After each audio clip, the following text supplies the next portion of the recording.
Kakinada NFCL road లో DSA ground సమీపంలో ఆదివారం సాయంత్రం ప్రమాదకర ఘటన చోటు చేసుకుంది. ఎండుగడ్డి తీసుకుని వెళ్తున్న ఓ లారీకి విద్యుత్ తీగలు తగలడంతో ఒక్కసారిగా మంటలు చెలరేగాయి.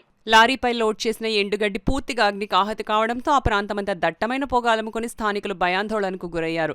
సమాచారం అందుకున్న వెంటనే అగ్నిమాపక శాఖ సిబ్బంది ఘటనా స్థలికి చేరుకుని మంటలను అదుపు చేసేందుకు ప్రయత్నిస్తున్నారు.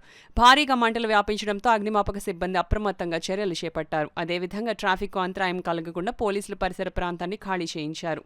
ఈ ఘటనపై సమాచారం అందుకున్న నగరపాలక సంస్థ ఇన్ఛార్జ్ కమిషనర్ ఎన్వివి సత్యనారాయణ స్వయంగా ఘటనా స్థలానికి చేరుకుని పరిస్థితిని సమీక్షించారు.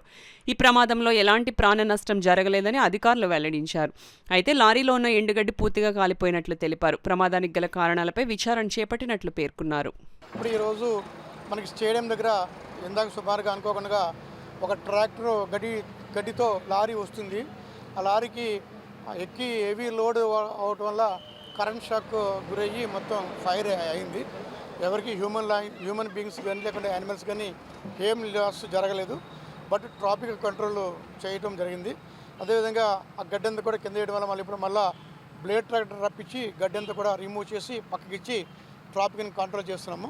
ముఖ్యంగా ఇప్పుడు యాక్చువల్గా ఈ టైంలో అంత హెవీ లోడ్ రాకూడదు. బట్ అనుకోకుండా ఏ విధమైన హ్యూమన్ లాస్ జరగకపోవడం వల్ల యు ఆర్ సేఫ్. ఏదే విధంగా అప్పుడు ఏదైతే ఈ లారీ వచ్చిందో లారీ యజమాని పైన కూడా చర్యలు తీసుకోవడం జరుగుతుంది. ఆ డ్రైవర్ పైన కూడా చర్యలు తీసుకోవడం జరుగుతుంది. ఎవరు కూడా ఏ విధమైన ఆందోళన చెందాల్సిన ఆవశ్యకత లేదు. Total situation control. ఇప్పుడు ఏదైతే రోడ్డు మీద మనకి ఫైర్ గడ్డి ఉందో అదంతా కూడా ఫైర్ చేసి ఫైర్ మిషన్తో నీరు జల్లి మొత్తం క్లోజ్ అయిపోయింది. బర్న్స్ అంతా కూడా ఏమీ లేవు. బర్న్ అయిపోయిన గడ్డినంతా కూడా మన బ్లేడ్ ట్రాక్టర్తో రిమూవ్ చేసి పక్కన పెట్టేసాం. ట్రాఫిక్ కంట్రోల్ అయిపోయింది. వాటిని మార్నింగ్ రిమూవ్ చేస్తామండి. ఎవరు ఏ విధమైన ఆందోళన చెందాల్సిన ఆవశ్యకత లేదండి.